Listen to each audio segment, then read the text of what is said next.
AP chambers ఆధ్వర్యంలో విజయవాడలో mega business expo జరుగుతోంది. మంత్రులు Kollu Ravindra, Kondapalli Srinivas, AP IIC chairman Mantena Ramaraju ప్రారంభించారు. సిటీ బ్రాడ్బ్యాండ్ ఎండీ కృష్ణమోహన్ తో పాటు పలువురు పారిశ్రామికవేత్తలు హాజరయ్యారు. గత ప్రభుత్వ హయాంలో పారిశ్రామికవేత్తలు వేధింపులకు గురయ్యారని మంత్రి కొల్లు రవీంద్ర విమర్శించారు. రాష్ట్ర అభివృద్ధికి సీఎం చంద్రబాబు విజన్ 2047 పేరుతో పని చేస్తున్నారంటున్న కొల్లు రవీంద్రతో మా ప్రతినిధి Mahesh face to face. Andhra రాష్ట్రంలో పరిశ్రమలే అభివృద్ధి చేసే విధంగా కూటమి ప్రభుత్వం నడుస్తుందని చెప్పేసి మంత్రి కొల్లు రవీంద్ర ఉన్నారు. సార్ చెప్పండి, ఇప్పుడు గత ప్రభుత్వం కన్నా భిన్నంగా ఇప్పుడు కొత్త పాలసీలన్నీ తీసుకొచ్చి ఇండస్ట్రీలు అన్నీ కూడా అభివృద్ధి చేస్తున్నారు. దీని మీద నూతన ప్రణాళికలు ఏ విధంగా ఉండబోతున్నాయి?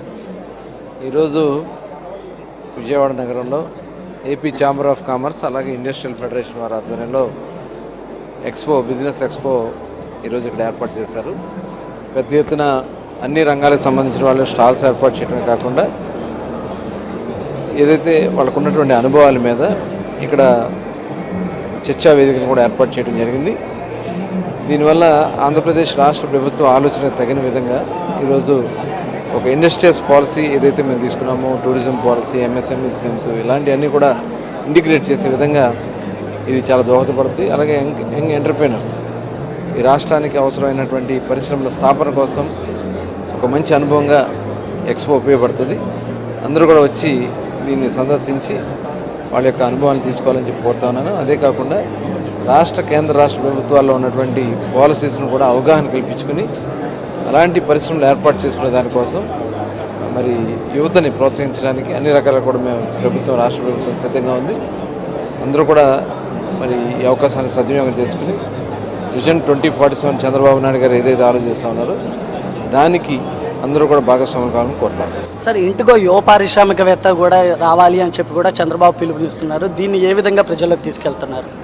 డెఫినెట్గా ఇప్పుడు ఎందుకంటే అందుకనే ఈ స్కీమ్స్ మీద అవగాహన కల్పించడానికి ఆల్రెడీ స్కిల్ సెన్సెస్ అని, ర్యాంప్ అని ఇలాంటి ప్రోగ్రామ్స్ కొన్ని మేము ఆల్రెడీ చేస్తూ ఉన్నాం. దీని ద్వారా ప్రతి ఇంట్లో కూడా ఎంత వాళ్ళ నైపుణ్యత ఉంది ఏంటనేది కూడా ఇవాళ మనం ఒక మెజర్ లేదు ఇంతవరకు. దానికోసమే రాష్ట్ర ప్రభుత్వం ఒక ప్రణాళికబద్ధంగా వెళ్తే కాకుండా స్కిల్ డెవలప్మెంట్ కార్పొరేషన్ ఉంది, అలాగే ఇన్నోవేటివ్ సెంటర్స్ రేపు రాబోయే కాలంలో ఏర్పాటు చేయబోతూ ఉన్నారు. ఇవన్నీ కూడా ఇంటిగ్రేట్ చేసుకుని ఇక్కడ ఉన్నటువంటి వనరులు అటు తీర ప్రాంతం ఉంది, ఆక్వాకల్చర్ ఉంది, అగ్రికల్చర్ ఉంది, హార్టికల్చర్ ఉంది, మైనింగ్ ఉంది, టూరిజం ఉంది, ఐటీ ఉంది. ఇవన్నీ కూడా మనం ఇంటిగ్రేట్ చేసుకుని ముందుకు తీసుకెళ్ళి దాంట్లో ఇంట్రెస్ట్ ఉన్న వాళ్ళని మనం కొద్దిగా ట్రైనింగ్స్ ఇస్తే డెఫినెట్గా ఏపీ ఒక నెంబర్ 1 స్థానం నిలబడతానికి మంచి అవకాశం. సార్, అలాగే మీ కాన్స్టిట్యున్సీని బందరే ఇప్పుడు పోర్టు రెడీ అవ్వబోతోంది. అక్కడ దానికి సంబంధించిన వాటికి కూడా ఏ విధంగా ప్రోత్సాహకాలు ఇవ్వబోతున్నారు? డెఫినెట్గా ఇప్పుడు ఎందుకంటే ఎన్నో సంవత్సరాలు మా కళ బందర పోర్టు వర్క్ స్టార్ట్ అయింది. రాబోయే 25, 26 మొదల 6 నెలల్లోనే కంప్లీట్ చేయాలని మేము పెట్టుకున్నాం. దాంతోపాటు అక్కడ అనుబంధ పరిశ్రమలు కూడా రావడానికి అవకాశాలు ఉన్నాయి. వచ్చేటికి ప్రోత్సాహాలు ఇవ్వడానికి ఇవాళ అక్కడ ల్యాండ్ అవైలబిలిటీ ఉంది. గవర్నమెంట్ నుంచి కూడా కొంత సపోర్ట్ చేయడానికి ప్రభుత్వం కూడా రెడీగా ఉంది. మరి అందరూ కూడా మరి అక్కడ పోర్ట్ ఆధారిత పరిశ్రమలు ఏర్పాటు చేయడానికి కూడా మేము ప్లానింగ్ చేస్తూ ఉన్నాం. దానికి అందరూ కూడా ఆహ్వానిస్తూ ఉన్నాం.